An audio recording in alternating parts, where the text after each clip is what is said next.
अस्सलामुअलैकुम नाजरीन, आप देख रहे हैं प्रोग्राम पंजाब टॉक और मैं हूं सोबान कुरैशी। नाजरीन, इस वक्त अगर पाकिस्तान के सियासी मंजरनामा की बात की जाए तो काफ़ी हंगामा नज़र आ रहा है। एक तरफ जहां डॉक्टर शहबाज गिल की गिरफ़्तारी के बाद जो मामला उठा, अभी वो सही तरीके से एडजस्ट नहीं हो सका कि एक और बड़ा जो इस वक्त ख़बर है वो सामने आ चुकी है कि साबिक़ वज़ीर आज़म इमरान ख़ान के ख़िलाफ़ हुकूमत की जानिब से दहशत गर्दी की दफ़ात के तहत मुकदमा दर्ज कर लिया गया है। जिसके बाद हमने देखा कि रात बनी गाला में ख़ासी हलचल रही। पाकिस्तान तहरीक इंसाफ की एक बड़ी तादाद के अंदर जो लोग थे, कारकुनान थे, वो वहाँ पर जमा हो गए। इसके अलावा लाहौर, फैसलाबाद, मुल्तान, दीगर शहरों में भी जगह जगह पर इस वाक़े के ख़िलाफ़ एहतजाज नज़र आया। इमरान खान साहब की गिरफ़्तारी यकीनी तौर पर यह कोई एक छोटी बात नहीं होगी अगर हुकूमत इसकी जानिब आगे बढ़ती है, बल्कि अगर हम लेटेस्ट न्यूज़ को ऐड करते चलें तो आसिफ अली जरदारी की जानिब से इस गिरफ़्तारी वाले फ़ैसले की नफ़ी की गई है। वो बिल्कुल भी नहीं चाहते कि इस हालात के अंदर इमरान खान साहब को गिरफ़्तार किया जाए, जबकि मौलाना फजलुर रहमान जो कि इत्तेहादी जमात के एक दूसरे अहम सरबराह जमात के सरबराह हैं, उनकी जानिब से भी वाज़ेह मौक़िफ़ अभी नहीं दिया गया। ऐसे में क्या हुकूमत जो है, मुस्लिम लीग नून के पास जो मरकज़ी हुकूमत मौजूद है, क्या वो तनहा ये इतना बड़ा फ़ैसला ले सकती हैं? और दूसरी जानिब अगर हम देखते हैं तो आज इस्लामाबाद से काफ़ी बड़ा रिलीफ मिला है। 3 रोज़ के लिए उन्होंने साबिक़ वज़ीर आज़म इमरान ख़ान की गिरफ़्तारी से भी पुलिस को मना किया है। तो एक जानिब तो ये हो गया। दूसरी जानिब जो इशू है वो ये है कि साबिक़ वज़ीर आज़म इमरान ख़ान साहब ने जलसों का ऐलान कर रखा है, जिसके बाद वो मुख्तलिफ़ शहरों के अंदर बड़ी कामयाबी के साथ जलसे कर रहे हैं, क्योंकि KPK में उनकी गवर्नमेंट मौजूद है, पंजाब में उनकी गवर्नमेंट मौजूद है। इस्लामाबाद को छोड़कर बाकी जगहों पर उनको कोई इतना ज़्यादा मसाइल भी पेश नहीं आएंगे जलसों के हवाले से।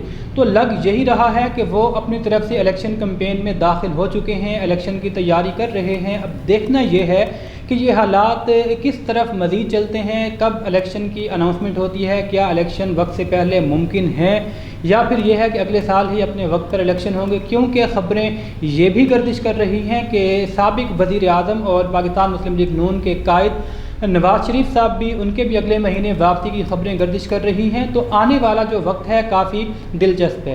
आज के प्रोग्राम में हम बिलखुसूस इस वक्त जो पॉलिटिकल मंजरनामे पर एक हलचल दिखाई दे रही है और बिलखुसूस इमरान खान साहब की गिरफ़्तारी का जो ख़बर सामने आई है उसके बाद को लेकर आज के प्रोग्राम में हम डिस्कशन करेंगे। हमारे साथ पाकिस्तान मुस्लिम लीग नून से ज्वाइन कर रहे हैं साबिक़ MPA चौधरी खालिद गनी साहब और सीनियर सहाफ़ी, सीनियर तजज़ियाकार कमर गिलानी साहब भी हमें ज्वाइन करेंगे। मैं अपने दोनों मेहमानों को प्रोग्राम में खुशामदीद कहता हूँ। खालिद गनी साहब, आपकी जानिब आऊँगा, आपसे प्रोग्राम शुरू करूँगा। जिस तरीके से भी हमने अपने इंट्रो में बात की है कि ये कोई छोटा फ़ैसला नहीं होगा इन हालात में इमरान खान साहब को गिरफ़्तार करने का, तो क्या हुकूमत ये रिस्क लेगी? देखिए जी, ये तो है हुकूमत का बड़ों का फैसला। मेरा ज़ाती ख्याल ये है कि इमरान खान ने जिस किस्म का बयानी अख्तियार किया है और जो बयान उन्होंने दिया है रियासत मुखालिफ, उससे इनको गिरफ्तार होना चाहिए। क्योंकि जो कानून है ये सबके लिए खबर है। अगर आप कहेंगे एक बड़ा आदमी है या एक नूरी शख्स फैला रहा है या एक दहशत फैला रहा है, उसको ना पकड़े, एक आम आदमी पकड़े, मेरे से मैं समझता हूँ ये तो नाइंसाफी वाली बात है। इससे तो रूल ऑफ लॉ नहीं होगा। अगर एक बंदा कानून की खिलाफ वर्जी कर रहा है, रियासत के खिलाफ बयान दे रहा है, रियासत के कानून को हरकत में आना चाहिए और जो he should say the music। सही। तो आप क्या समझते हैं कि अगर इन हालात में, मतलब देखें ना, आपने ये बिल्कुल बात ठीक की कि कानून और इंसाफ की नज़र में कोई बड़ा या छोटा नहीं होता, लेकिन अगर हम इस वक्त मौजूदा मुल्क की जो मंजरनामा है या सूरत हाल है, पॉलिटिकल इन्वायरमेंट, अगर उसको देखते हैं तो क्या समझते हैं उनकी गिरफ़्तारी के बाद जिस तरीके से पाकिस्तान तहरीक इंसाफ के कारकुनान का रिएक्शन आ सकता है, क्या मुल्क के हालात ज़्यादा ख़राबी की तरफ नहीं जाएंगे इस गिरफ़्तारी को लेके? जी बिल्कुल, एक दफा तो जरूर खराब होगी, लेकिन बात यह है कि उनको भी थोड़ा बहुत सोचना चाहिए। अब अगर इस तरह ये बयान भी देते रहेंगे और सिर्फ इस डर से लोग इनको या गवर्नमेंट के खिलाफ कोई एक्शन नहीं लेगी, गिरफ्तार नहीं करेगी, कारकुन सड़कों पे निकल आएंगे, तो भले निकले, जो कानून हाथ में लेगा उसको भी वो बुक करे, जो फोरम में एहतजाज करता करे। लेकिन बात यह है कि एहतजाज किस बात पे कर रहे हैं? एक बंदा रियासत वाला बयान दे रहा है, फौज के इदारों के खिलाफ बयान दे रहा है, और अगर उसको गवर्नमेंट उसको बुक करती है, गवर्नमेंट उसको पकड़ती है, तो आप उस पर कोई ये धरने दे, ये मैं समझते क्या ये मुल्क की खिदमत होगी? इससे तो उल्टा अनारकी और फैलेगी। आप कानून को फेस करें, अगर आप कोर्ट ऑफ लॉ में पेश हो, अगर आपने नहीं ऐसा बयान दिया जो कानून के खिलाफ है, तो अदालत आपको बरी कर देगी। एक तरफ तो आप कहते हैं कि हमें अदालतों पे यकीन बहुत ज्यादा है, और माशाल्लाह आजकल तो वैसे ही लाडले हैं, बड़े फेवरेट चाइल्ड हैं अदालतों के, जिस अदालत में जाते हैं उनको रिलीफ मिल जाता है, कि जाए या ना जाए, इमरान खान को रिलीफ मिल रहा है तो फिर उनको रिलीफ मिल जाएगा। सही। अच्छा कमर गिलानी साहब, आप थोड़ा सा इस हवाले से जो आपका एक एनालिसिस है वो भी दीजिएगा। क्या समझते हैं फिलफोर जिस तरह के हालात चल रहे हैं, क्या इमरान खान साहब, पहले तो बात यह है कि क्या गिरफ़्तार होंगे भी सही, क्योंकि आज आसिफ अली जरदारी साहब की तरफ से ये स्टेटमेंट सामने आई है कि वो इस फैसले पर ना तो खुश हैं ना रजामंद हैं कि इमरान खान साहब को गिरफ़्तार किया जाए। और मौलाना फजलुर रहमान के हवाले से भी यही खबरें गर्दिश कर रही हैं कि पहले वो गिरफ़्तारी के हमेशा हामी रहे थे, लेकिन अब उनकी जानिब से भी कोई खुला मौक़िफ़ नहीं दिया गया। तो क्या मुस्लिम लीग नून अकेले तनहा इतना बड़ा डिसीजन लेने की पोजीशन में है? देखिए, इनकी जो सियासी बका है इस टाइम, इसमें ये तमाम इत्तेहादी जमातों, इनकी जो बका है, ये लोग खुद समझ रहे हैं कि इसको इमरान खान को किसी भी सूरत गिरफ्तार किया जाए और उस पर कोई ना कोई ऐसा केस डाला जाए जिसकी बिना पर इमरान खान की जो सियासत है उसको धचका पहुंचे। तो मुख्तलिफ किस्म के हमने देखा है कि मुख्तलिफ तरह के इन्होंने अपनी प्लानिंग भी की है, लेकिन अभी तक जो प्लानिंग हमें नजर आ रही है वो इमरान खान के ऊपर अभी तक ये जो इत्तेहादी जमातें हैं मुकम्मल तौर पर हावी नहीं हो सकी। शहबाज गिल का मामला है, शहबाज गिल का मामला अगर आप देखें कि शहबाज गिल ने किस तरीके से उसका जो बयान था उससे कोई भी बंदा एग्री नहीं हो सकता किसी सूरत भी, लेकिन उसका जो बयान है उसको एक दूसरे पार्टी लीडर के साथ अटैच करने की जिस तरीके से इनकी कोशिश है वो अभी तक हमें नाकाम नजर आ रही है। दूसरे नंबर पे जो इमरान खान का आपने पहले बात की है, तो इमरान खान को अगर गिरफ्तार कर लेते उसके बाद रिएक्शन किस तरह का आएगा, तो रिएक्शन की अगर बात करें, रिएक्शन तो आएगा क्योंकि पंजाब में जो हुकूमत है, पंजाब मुल्क का सबसे बड़ा सूबा है, पंजाब में हुकूमत है तहरीक इंसाफ की, हम कह सकते हैं परवेज लाई की हुकूमत है, मतलब इनके इत्तेहादी हैं। दूसरे नंबर पे खैबर पख्तूनख्वा में उनकी हुकूमत है। अब बात दूसरी करें अगर हम फजलुर रहमान की और आसिफ जरदारी की, तो आसिफ जरदारी, फजलुर रहमान या जितने भी इत्तेहादी हैं उनकी ये ख्वाहिश है कि किसी न किसी सूरत इमरान खान को जो है वो हिरासत में लिया जाए या उनको किसी भी तरीके से कॉर्नर किया जाए। अंदरून खाना तो उनकी है, लेकिन आसिफ जरदारी को अगर हम देखें दूरअंदेशी से, आसिफ जरदारी ने हमेशा मुल्की सियासत को देखा है, परखा है। वो अगर वो कह रहे हैं, पता चल रहा है कल परसों के बयान से फजलुर रहमान साहब खामोश है, जबकि शहबाज शरीफ की अगर हम अंदरून खाना शहबाज शरीफ की बात करें, शहबाज शरीफ खुद नहीं चाहेंगे कि इतना बड़ा कोई रिस्क लें।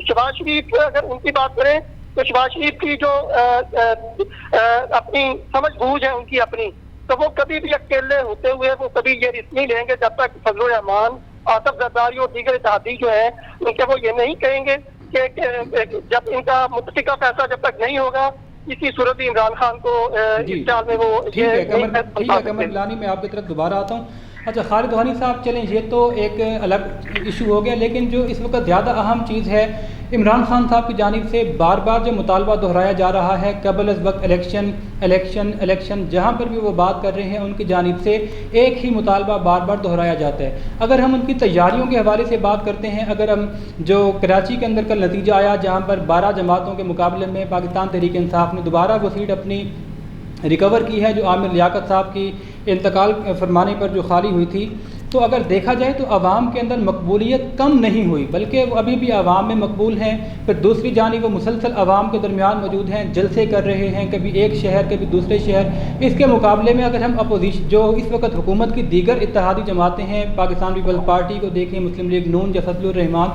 उनकी जानिब से कोई अवामी राब्ता मुहिम कोई इस पैमाने पर नज़र नहीं आती। तो क्या समझते हैं कि क्या आप लोग इलेक्शन कैंपेन में काफ़ी पीछे नहीं हैं, या अभी आप समझते हैं कि इलेक्शन का वक्त हुआ ही नहीं है? देखिए जी, मैं आपको बताता हूँ कि इमरान खान के अगर आप बयानियां सुने या उसे जलसे सुने, किसी जलसे में उसने अपनी कारकर्दगी नहीं बताई कि मेरी गवर्नमेंट ने 4 साल में मैंने ये अवाम के लिए डेवलपमेंट की, ये मैंने डॉलर सस्ता किया, ये किया वो किया। उसका सिर्फ एक ही नैरेटिव है कि चोर है चोर है। अब बीजेपी, मैं आपको थोड़ी सी बात हो, बीजेपी के था अपना लीडर, वो जिसका नाम भूल गया है, तो जब पिछला उनका इलेक्शन हुआ तो उसने कहा था कि ये जो चुनाव है उसमें मतलब इलेक्शन को चुनाव कहते हैं भारत वाले की, जो ये चुनाव है ये नारों से, ये कारकर्दगी से नहीं जीते जाते, नारों से जीते जाते हैं। मेरे ख्याल में इमरान खान को इस बात की समझ आ गई है कि नारे लगाओ, डुगडी को बुझाओ और वोट ले लो। जब तक हमारे लीडर है वो है थोड़े से तरक्की पसंद और वो और लाइन पे सोचते हैं। मैं समझता हूँ कि इस नारों का ये नारे लगाने का और नारों को जवाब देने का टाइम है। हमारे लीडरों की बाहर निकलना चाहिए, उनको भी जल्द से करने चाहिए। ये देखिए उनका मतलब अपना जाती फैसला, जब वो हुकूमत में उलझे हुए हैं, जो इस 4 साल का धंधा वो साफ कर रहे हैं, वो उधर उससे नहीं फुर्सत मिलती। तो इसलिए क्योंकि इस वक्त फारिग है, जाहिर है जल्द से कर रहे हैं आवाम को, तो वहाँ मतलब खवातीन भी होती है, बंदे भी होते हैं, जाहिर है इंजॉयमेंट भी हो जाती है, लोग अल्लाह गुल्ला भी हो जाता है, जलसा भी हो जाता है जी। और ठीक है इंशाल्लाह जब इलेक्शन आएगा ये जिम्मी तो जीत ली, इन्होंने सीट इनकी 3 को मिल रही है, लेकिन जब इंशाल्लाह जनरल इलेक्शन आएगा फिर इन्हें पता चलेगा कि हमारी इंशाल्लाह ताला उनकी कितनी मकबूलियत है इंशाल्लाह। ठीक है। अच्छा कमर गिलानी साहब, अभी जिस तरीके से खालिद गनी साहब भी बात कह रहे थे कि इमरान खान साहब के जितने भी बयानात हैं उनको उठाकर देख लें तो उसमें कोई भी ऐसी बात नहीं है जो अवामी मफाद की है, उसमें ज़्यादतियात की बात ज़्यादा है और अपने मुखालफिन को लिताड़ने की बात ज़्यादा है। यहाँ पर एक अहम बात जो ये देखने में आ रही है, ये बात थोड़ा सा बल्कि अलार्मिंग भी है कि जिस तरीके से पिछले 3-4 महीनों के अंदर बिलखुसूस पेट्रोल और महंगाई के हवाले से और बिजली की कीमतों के हवाले से इजाफा देखने में आया। अपोजिशन में तो खैर इमरान खान साहब असम्बलियों में तो मौजूद हैं नहीं, लेकिन किसी भी सतह पर उस तरह का रिएक्शन नहीं दिया जा रहा जिस तरीके से इमरान खान के होते हुए अपोजिशन ने महंगाई को लेकर काफ़ी शोर मचाया था। तो क्या समझते हैं कि इस वक्त इमरान खान साहब के लिए जो मुल्की हालात हैं, जो महंगाई दिन ब दिन बढ़ती जा रही है, क्या वो मैटर नहीं करती? उनकी तवज्जो इस जानिब नज़र नहीं आती बल्कि वो अपना ही एक एजेंडा लेकर चल रहे हैं। तो ऐसे में अवाम कहाँ जाएगी, अवाम का कौन सोचेगा? देखिए जो महंगाई का इशू है उसको अगर हम देखें इसको हम 2 स्टेप में लें। एक स्टेप वो है जो जब इमरान खान की हुकूमत थी तब हम देखें तब भी महंगाई हमें नजर आ रही थी, तब भी महंगाई थी, तब हर कोई जो एक आम सोच का आदमी था या जो तहरीक इंसाफ की सोच का आदमी था वो भी यही कह रहा था कि जो है इमरान खान अब इसकी दोबारा हुकूमत आने वाली नहीं है, इसने बहुत ज्यादा महंगाई की है। उसके बाद उसी को लें, अगर जब इमरान खान की हुकूमत गई है उसके बाद महंगाई का एक और तूफान आया है और ये तूफान इस तरीके से आया कि पिछले को भी जो इमरान खान की दौर में महंगाई थी उसको भी लोग भूलने लगे हैं। तो इसी तरीके से जब इमरान खान ने हुकूमत संभाली थी तो उस टाइम की जो इमरान खान ने नारा लगाता था कि पिछले दौर में बड़ी महंगाई हो गई, ये हो गया, करप्शन हुई, ऐसे हुआ वैसे हुआ, तो पिछले दौर को भूल के इमरान खान के दौर में लोगों ने कहा कि अब बड़ी महंगाई है। तो इसी चीज को अगर हम ये 2 स्टेप में लें, इसी चीज को हम जांच पड़ताल करें तो हमें समझ आती है कि लोग अब महंगाई या इस चीज को नहीं देख रहे हैं। लोग अभी जो देख रहे हैं वो देख रहे हैं कि कौन ज्यादा अच्छा है, कौन ज्यादा अच्छा वाली बात भी अब नहीं, लोग देख रहे हैं कि कौन थोड़ा सा अच्छा है। अब मामला इस तरह से पहुंच गए हैं, लोग देख रहे हैं। अब देखें आप कल का जो रिजल्ट आया है कराची का, सिंध का जो रिजल्ट आया है, 13 जमातों के साथ उन्होंने टेक ओवर किया, लेकिन 13 जमातों के साथ अगर हम देखेंगे कामयाबी किसकी है, मेरे देखने में जितना टर्नआउट इमरान खान को वोट ज्यादा लेना चाहिए था उतना इनको भी वोट नहीं मिला। तो इसकी वजह यह है कि लोगों का जो इंटरेस्ट है इलेक्शन में या इन सियासतदानों पे, तो लोगों का इंटरेस्ट खत्म होता जा रहा है और ये जब खत्म होगा तो ये मुल्क जो है वो एक बड़ी अलार्मिंग चीज है। असल अलार्मिंग चीज यही है कि जो मुल्क के जो इदारे हैं या मुल्क के जो स्टेक होल्डर है उन पे अवाम का जो है वो गुस्सा बढ़ रहा है, इतमाद कम हो रहा है। तो ये बड़ी अलार्मिंग चीज है। इसको अगर हम मुस्तकबिल में देखें कि आइंदा चलो इलेक्शन हो भी जाते हैं, अभी हो जाते हैं इलेक्शन, कोई भी पार्टी आएगी तो अब कोई भी पार्टी आएगी इन मामला को किस तरीके से टेक ओवर करेगी ये किसी के समझ में नहीं आ रहा ये चीजें। ठीक है।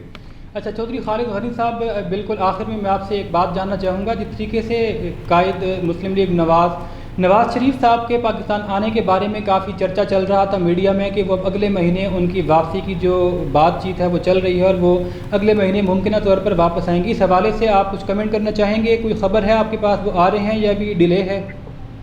जी मेरे पास कोई खबर नहीं है और मेरे ज़ाती ख्याल में वो शायद नहीं आएंगे, अभी नहीं आएंगे। अभी वो नहीं आएंगे मेरे ख्याल में, अगर आना भी नहीं चाहिए अभी। सही, ठीक है। अच्छा कमर गिलानी साहब, आपके पास कोई इन्फॉर्मेशन हो, जिस तरीके से भी हमने देखा कि पिछले कुछ दिनों में काफ़ी चर्चा रहा नवाज़ शरीफ की वापसी के हवाले से, तो क्या समझते हैं उनके मामलात उन लोगों से सेट हो चुके हैं जिनकी तरफ वो देख रहे थे आने के लिए, या अभी भी कुछ गुफ्तगू बाकी है? देखिए मामला नवाज शरीफ के किसी तौर पे कोई सेट नहीं हुए अभी तक। उसकी बुनियादी वजह यह है कि जो एक तो मुल्क में जो जारी बहरान है वो मुल्क के अंदर जो मामला चल रहे हैं वो ही नहीं संभाले जा रहे। जो मुल्क से बाहर आने वाले मामला होंगे वो किस तरह संभाले जाएंगे, ये एक बुनियादी वजह है, सबसे बड़ी वजह यही है। उसके बाद नवाज शरीफ साहब काफी आएंगे जब तक उनको क्लियर ग्रीन सिग्नल मिलेगा, और ग्रीन सिग्नल वाली बात अब हमें होती नजर नहीं आ रही। ग्रीन सिग्नल इसी सूरत होगा जबकि इमरान खान मानेगा, जितने स्टेक होल्डर हैं वो मानेंगे, कुछ चीजों पे कंप्रोमाइज होगा, जो सजाएं दी गई हैं उस पे कंप्रोमाइज होगा। तो वो आपके भी सामने है, हमारे भी सामने, इस तरह की कोई चीज हमें दूर दूर से होती हुई नजर नहीं आ रही। तो उस बिना पे हम कह सकते हैं कि जो मुल्क के बाहर लीडर हैं वो मुल्क के बाहर ही रहेंगे, जो मुल्क के अंदर लीडर हैं तो वो भी मुमकिन है कि जो मुल्क के अंदर रह रहे हैं वो भी मुल्क से बाहर जाने की कोशिशों में है, वो भला किसी भी जमात से हों। ठीक है कमर गिलानी, आपका पॉइंट आ गया। प्रोग्राम का वक्त नाज़रीन इख्तिताम पजीर हुआ।